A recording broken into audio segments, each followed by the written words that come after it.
want you guys to be scared, okay? I had ulcer. My body was shaking and I was having fear. Fear for what? Fear for no reason. Like that time I couldn't sleep. It was difficult for me to sleep.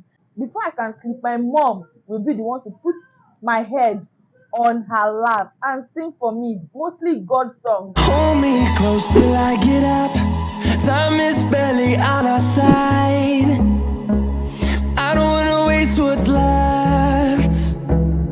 The storms we chase are leading us, and love is all we'll ever trust. Hey guys, welcome back again to my YouTube channel. If you are coming across my channel for the very first time, you are highly welcome to my channel. My name is Jenna. I am a YouTuber based in Lagos State, Nigeria.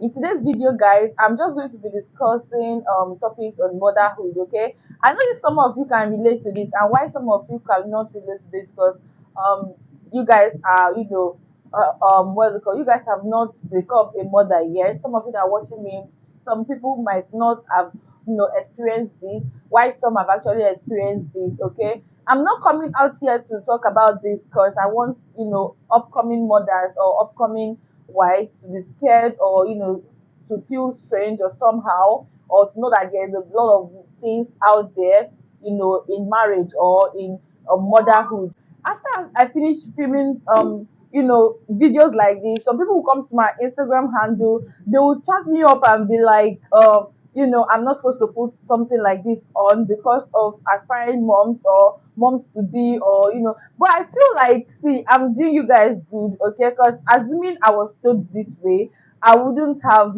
I would have just been prepared, okay? I would have been prepared for it, and also do some things that, there are some ways you follow and some, what is it called, some procedure you follow that would not extend to stuff that are very bad or critical. Okay, anyway guys, let me just get into the video. Okay, so this my friend actually called me today and was like, she was talking, she's a YouTuber as well. Okay, she called me. I saw her missed call because I was busy. She called me and I returned the call back, but she was also busy. And I called her.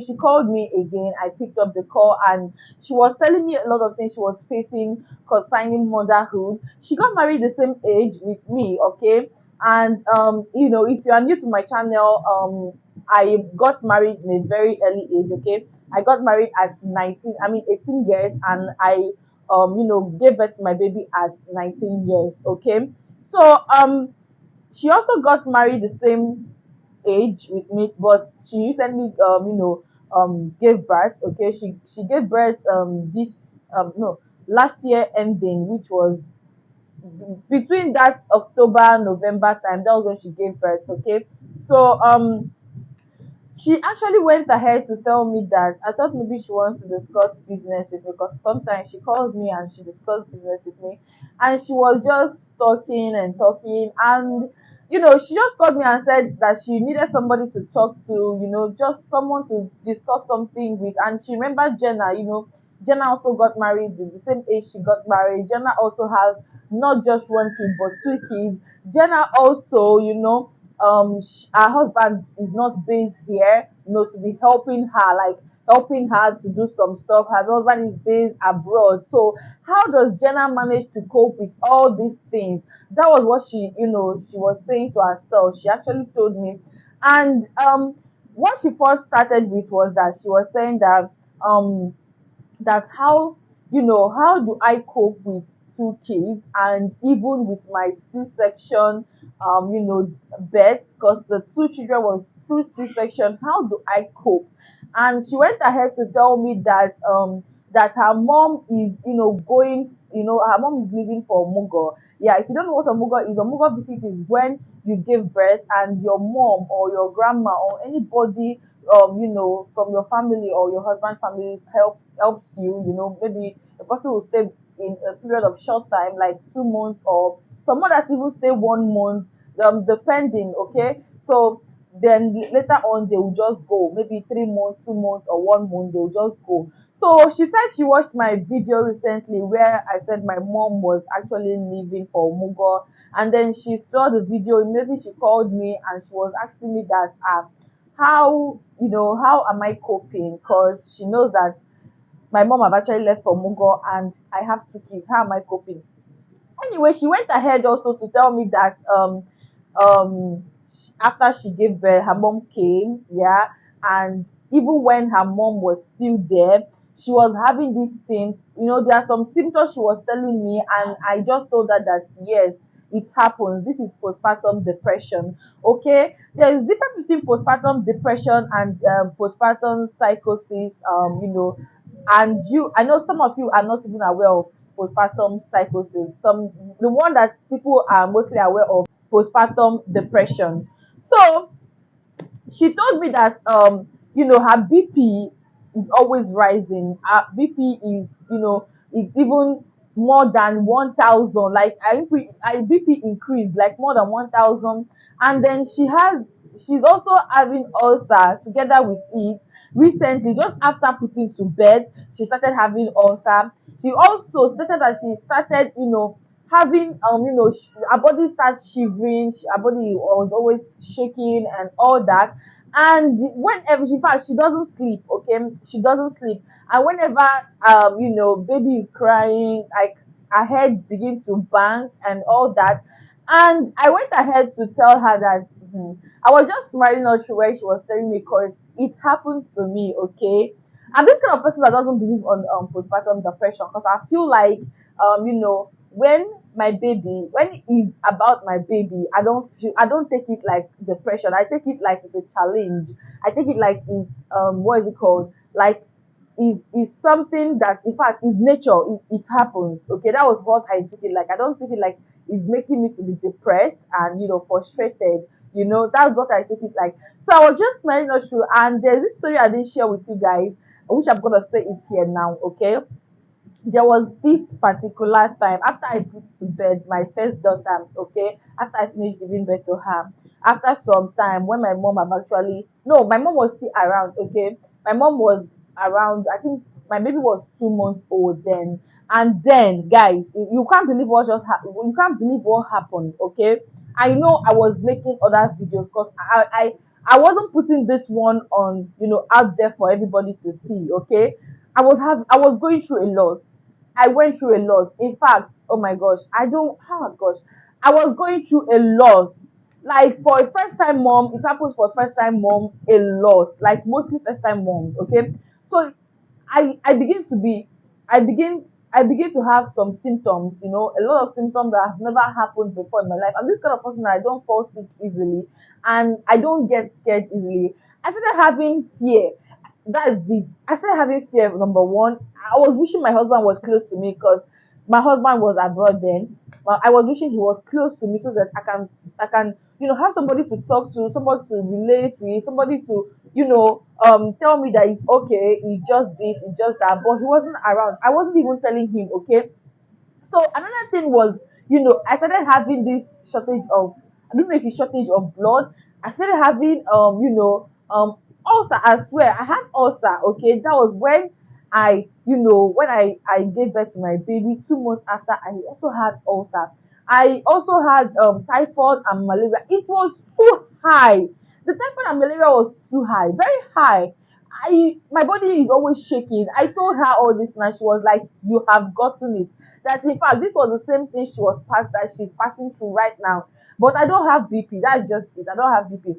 I had ulcer. My body was shaking and I was having fear. Fear for what? Fear for no reason. Like that time I couldn't sleep. It was difficult for me to sleep. That time I couldn't sleep, guys. Before I can sleep, my mom will be the one to put my head on her laps and sing for me, mostly God song. That was what she sings for me. And immediately she sings for me, I just sleep. I don't know why. Once is getting the like when once is approaching night hour for me to sleep, I begin to get scared. I begin to fear a lot. I don't know. I don't know why these things, but I feel like they don't put it out there for people to know, because I know most women pass through this particular thing, but you just have to be prepared for it. Okay, not I'm saying this thing for you guys to be scared. Didn't bother to share it with anybody. My feet was cold. I was having cold feet. I can't go out without putting on socks. I can't go out. In fact, my body was shaking. I feel like I was not stable. Like the whole world was just, reviving and all that. But I was just back it. I was praying. Okay, I was praying. I was thinking it's just something spiritual. But even though is this postpartum stress and all that, I still had to pray. I was praying. I was reading Bible. I was, taking medication. In fact, they were looking for vein all over my body. They couldn't see any vein. I was being injected and I was giving drip through the feet. Okay, yeah, that's where they couldn't find any vein on my body, and I feel like, see, we women are trying a lot. We are going through a lot. Okay, like I won't even lie. We are going through a lot. That time, the ulcer was just, in fact, whenever you close your eyes to sleep, you just see something else and everything. And I feel like it's because I don't know why this thing happened, especially the sleepless night, because your baby will start crying. Your baby will start crying in the night, and you can't sleep. That is just it. You can't sleep when your baby is crying, even though you have someone to help you, even though you have someone to ask you. And mine was very worse there because my husband was not even around. Okay, as when he was around, I would have had someone to lay on. Even when my mom was doing some of those things my husband can do, but there is difference, you get. So my husband was not around then, so the distance and whole everything, I was just passing through a lot. So she was telling me all this, and I told her that it's going to be fine. All those things are going to pass, and the thing you are supposed to, the thing that you are going to be looking after or thinking of is just that you are fine and your baby is fine. So you should just be looking at the future and having hope and everything, and everything is going to be fine. So the ulcer actually left. Okay, it's left then. I passed through a lot, guys. The typhoid and malaria, they said it was much. When I mean much, it was much. I don't know. I was having fear. I was having guys. It wasn't easy at all. It wasn't easy. Like I pray all the time. All the time I pray. I was taking this medication for ulcer. I was but the ulcer actually left. Okay, I just thank God for my life now. Like the ulcer left. It left. I think I went through all those things for like till my baby got to 6 months or 5 months. That was when I went to my husband's village. That was when I started, having, the ulcer left. I started having fun. I started. My husband came back. All those things just left. Like it just left because you are going to see people to talk to. You are going to see people that love you, that you are staying with. All those things. You know, you'll be looking outside. People are going to be coming to visit you. Your husband is there. What are you saying? You're going to eat chop life. You get. So, and even the sickness and everything your daughter or your son is passing through when they are still the very small, like newborn. You are not going to thinking about it. They don't cry like that anymore. They just wake up. They sleep in the night, wake up in the morning. They don't wake up to disturb you. If they wake up, you know that okay, it's food or something. But then, man, guys, it's not really easy, okay? And I feel like this thing should be said. It should be talked about so that women that are yet to be mothers and yet to be wives, they are going to know all this. They're going to know what they are coming to, or what they are coming there for. You get. So that's just it, guys. I just give her hope, give her words of encouragement that see, it's not only you. I feel like most women don't talk about this thing, but it happened to me. Okay, it happened to me. And she was saying that she can't even. She was telling her mom that her mom shouldn't go. I think her baby is 3 months now. She was telling her mom that mom shouldn't go, stay with her because her husband works also. Her husband goes out in the morning, comes back in the night. That is only when her husband is around. That's when she can do one or two things, you know, that kind of thing. But if it's her mom does everything in the house. Even her mom goes to the market, and even cooks. So I gave her words of hope, words of encouragement, just so that she can know that see, she's not the only one, in this. Everybody, all women are strong, and we are going through a lot. Okay, we went through a lot, from the hospital to the house, you know. Guys, you don't even know. Let me know in the comment section if all these things have been happening to you, because then I was feeling like I was the only one alone too. You get, but they are past now, so I just thank God and everything. So if you are passing through this, I think the only thing I would just encourage you to do is to pray. Okay, pray without ceasing. Okay, pray without ceasing. Make sure you have your loved one beside you, always at your side. Okay, so that you won't just go and start thinking and the next thing. Please, just find something that will make you happy. Because then I was always with my phone also, because I watch movies. And if I can't sleep, I watch movies. I watch these Ruth Kajiri movies. I watch Netflix, just for me to be awake. I can stay 2 days without sleeping. I can stay 3 days without closing my eyes to sleep. Then that was how serious it was. Okay, so that is it, guys. I just wanted to share with you guys. Thank you so much for watching the video. I'll see you guys in my next one. Thank you so much, guys.